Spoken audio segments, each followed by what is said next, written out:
Hai, di video ini saya ingin berbagi tentang perjalanan karir dan bagaimana mendaki tangga karir untuk mencapai mimpi yang kita inginkan. Jadi, mari simak videonya. Setiap karyawan, semua buruh, dan orang yang bekerja pasti menginginkan promosi dalam pekerjaannya, baik itu kenaikan gaji maupun peningkatan level. Wajar bagi kita untuk menginginkannya, karena kebutuhan kita selalu bertambah dan selalu ada hal yang ingin dibeli, bukan? Dalam pengembangan karir, terbagi menjadi dua bagian, yaitu dari dalam diri dan dari luar diri. Untuk yang pertama yaitu dari luar diri kita, atau yang biasa disebut dengan lingkungan. Sebagai contoh dalam dunia penerbangan, ada istilah yang disebut dengan tailwind dan headwind. Headwind terjadi ketika dalam bidang pekerjaan kita hanya sedikit peluang yang ada dan banyak sekali saingannya. Skill yang kita miliki juga dimiliki oleh orang lain.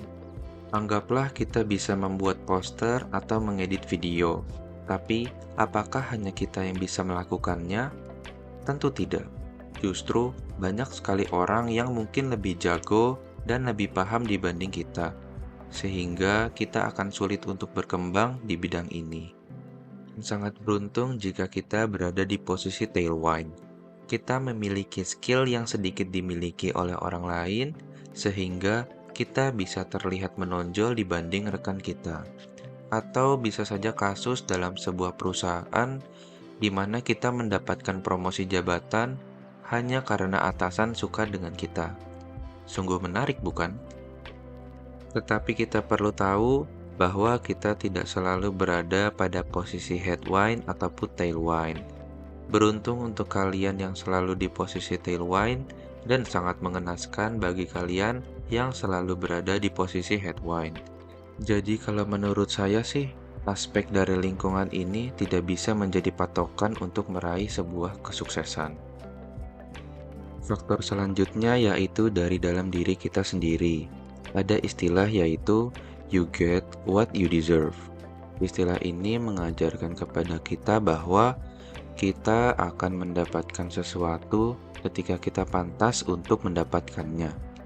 Jika kita tidak memiliki kemampuan dalam manage tim yang baik, skill komunikasi yang kurang, dan bagaimana cara kita mempengaruhi orang lain, kita tidak layak untuk menjadi pemimpin dalam sebuah perusahaan.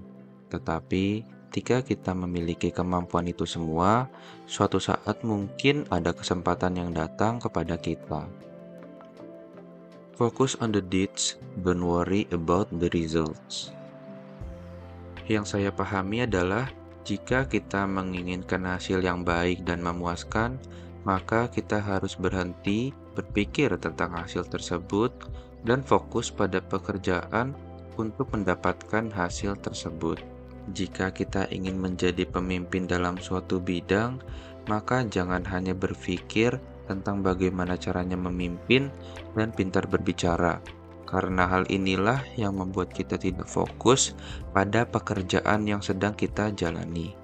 Tetapi kita harus fokus pada pekerjaan yang sedang dihadapi, mengambil maknanya, dan terus belajar. Karena hal inilah yang dapat meningkatkan peluang kita menaiki tangga karir. Saya, Afisani Dewanta.